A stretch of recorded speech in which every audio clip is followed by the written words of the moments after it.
Focus on the test. Focus! Focus on the task. This is what I do to I'm focus. going to put this on the internet. On the internet. No one from work reads my stuff. They do now.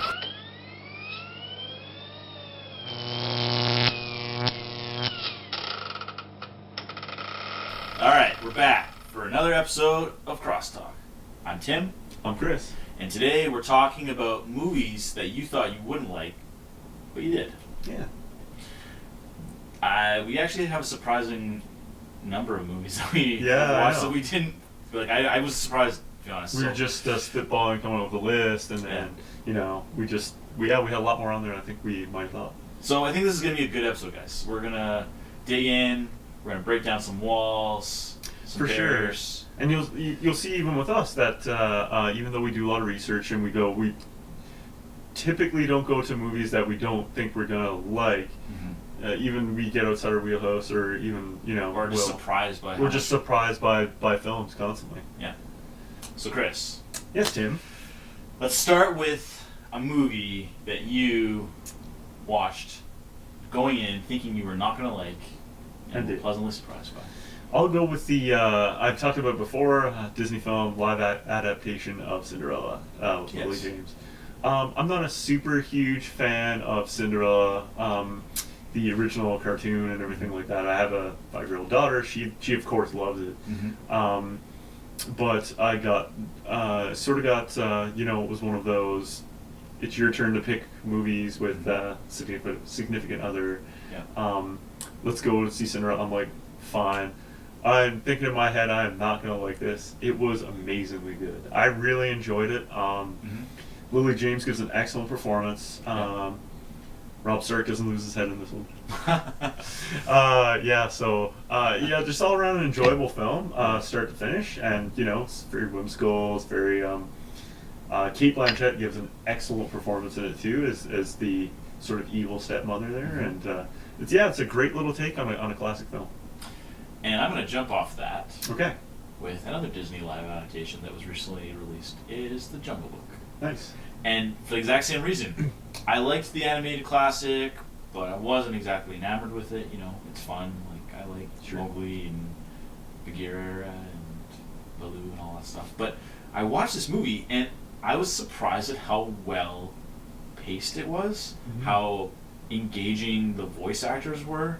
Like, there's only one human being in this movie, and everything else is digitally constructed. It's Neil Setti, I think his name is. Okay. This little kid, and he has to interact with motion capture with everything, and it has a lot of heart. And Bill Murray does Baloo, and Ben Kingsley is Bagheera, and Scarlett Johansson plays.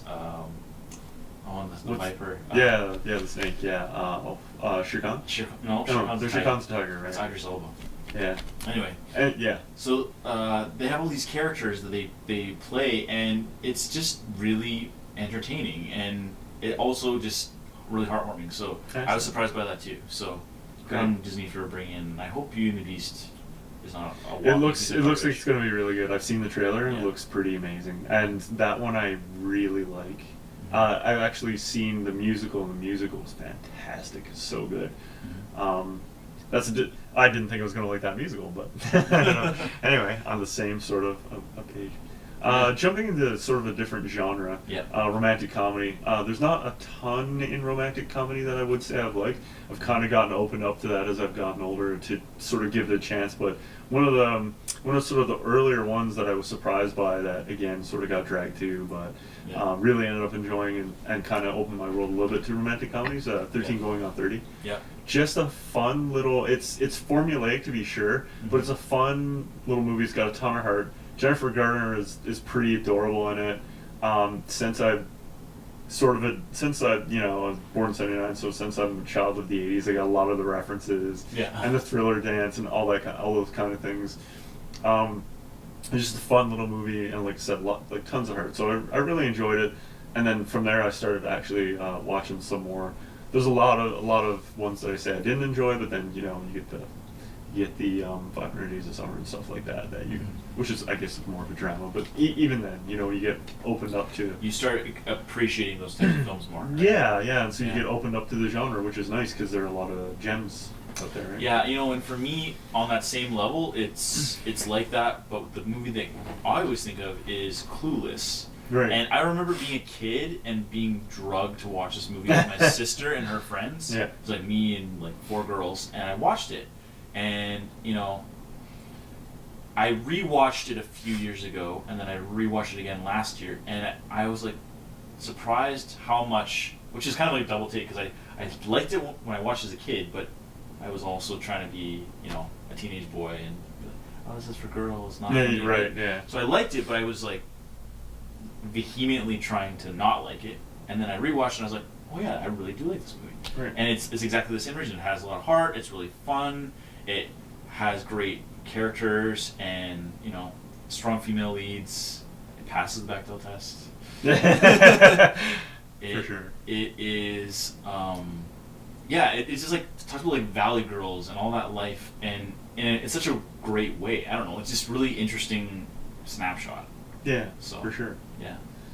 Yeah, and sort of on that same vein of a 4 girls movie, but Yeah. so I mentioned I have a 5-year-old daughter, and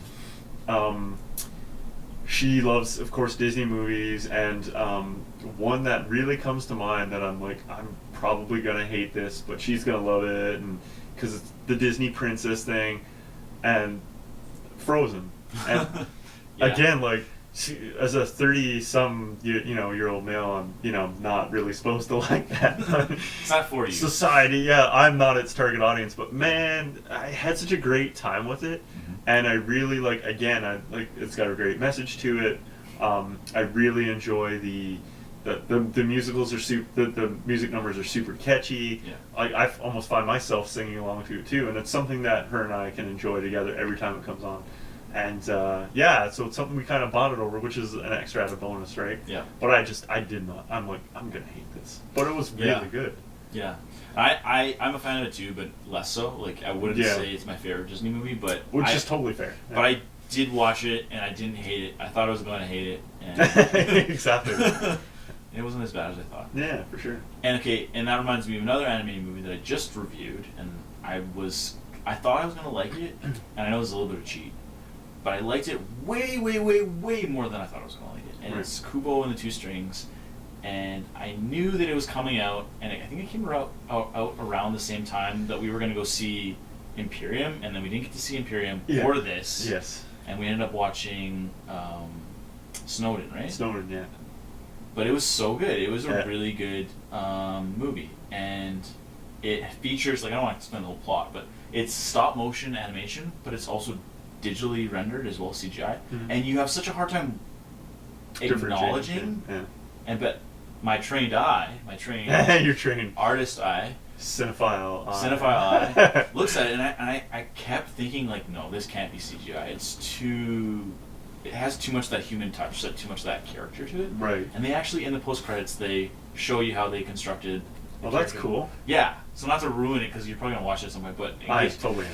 But it's a really good movie. It has a great story, and it's got great themes of dualism and all these things. And anyway, so awesome. I loved it. Sort of on that same kind of vein, stop motion for me as well. I saw this with my daughter. I know of Wallace and Gromit. I've never actually seen one of their shows or their movies. It always kind of looked silly to me.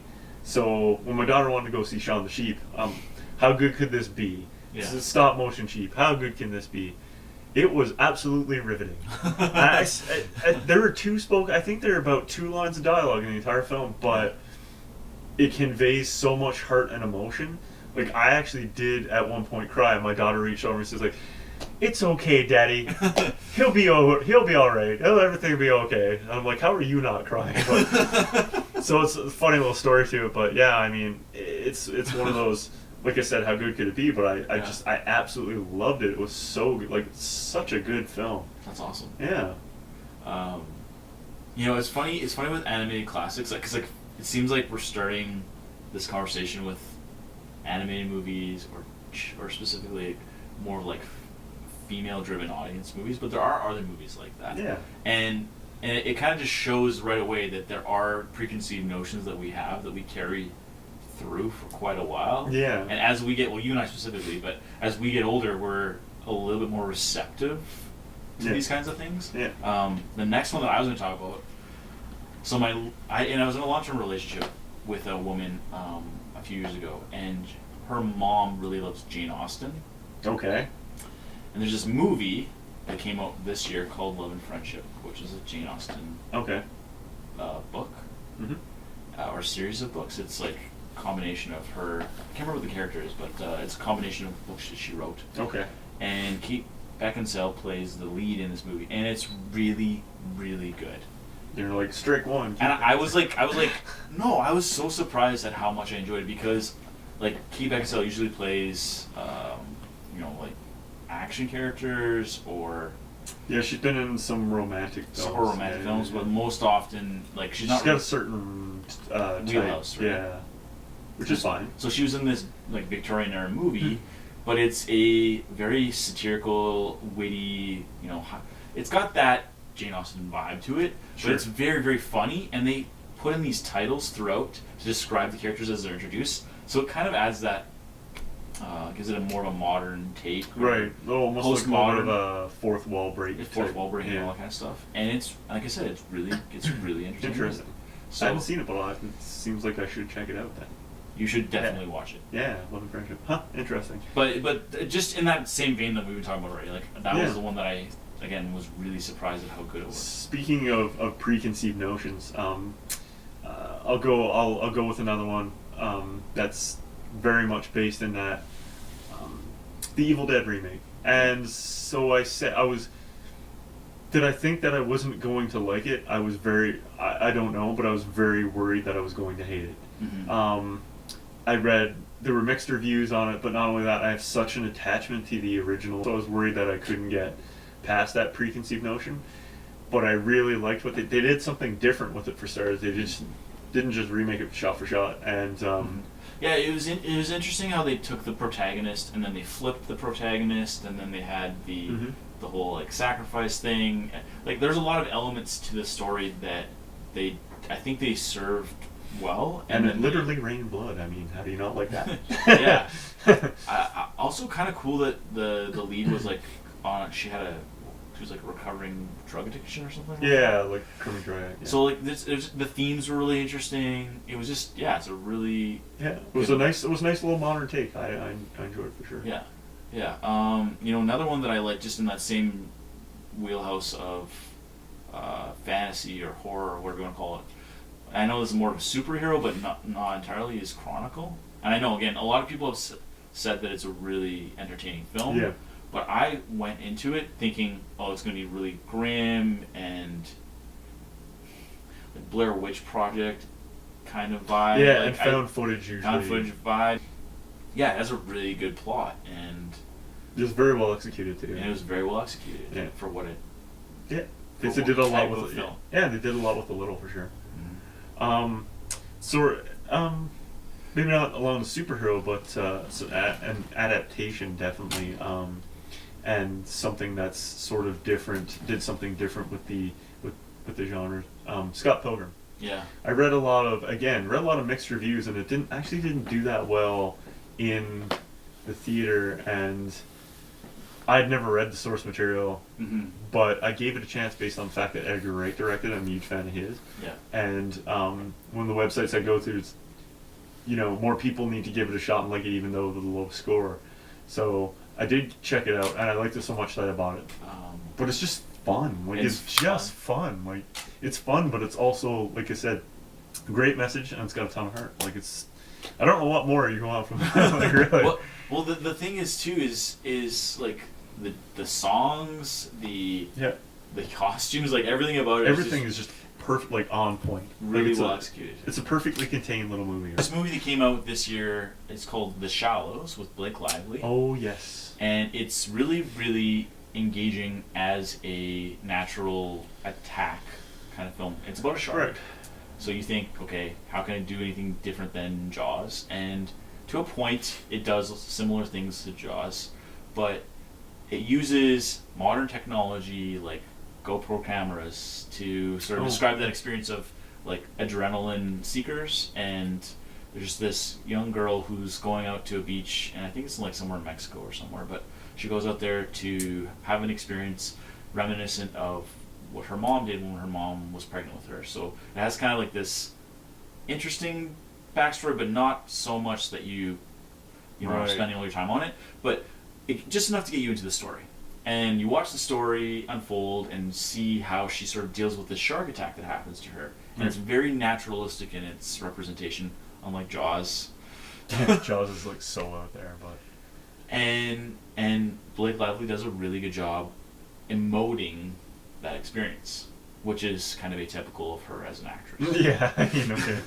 So I was really surprised by it because, like I said, thought that type of genre had kind of been filled out, and Blake Lively usually doesn't do a good job, and it was really well contained for what it was. It's interesting how like sometimes happen for Yeah. sure, but it's good though. It's a really good thing. It makes like you said, it makes you think, oh, I am still able to be surprised when I watch a movie. Exactly, and that's how it should be. And I mean, I think the overarching message would be try not to constrain yourself. You know, try to dispel your preconceived notions. You could get there's a lot of gems in genres that you would never watch, or like I always tell people that specifically with horror, there are a lot of really good horror films out there. But because you don't like horror, you might not give them a chance. But there's a lot of hidden gems in there. There's a lot of garbage, but you know, and that's true of any genre though. So there's a lot of you should try to. It's all about expanding yourself, right? Absolutely. Yeah. Which is a lot of the purpose of your stuff, right? And what we talk about all the time. Exactly. Cool. So do you think we covered it then, Chris? I think so. Excellent. So, do you agree with us? Disagree? Maybe some films that you'd like to mention that we didn't cover in our conversation here. What's maybe some genres that you've found a hidden gem in yourself? Feel free to comment below, like and share. Even better, subscribe to the channel. Until next time, I'm Tim. And I'm Chris. And this is Crosstalk.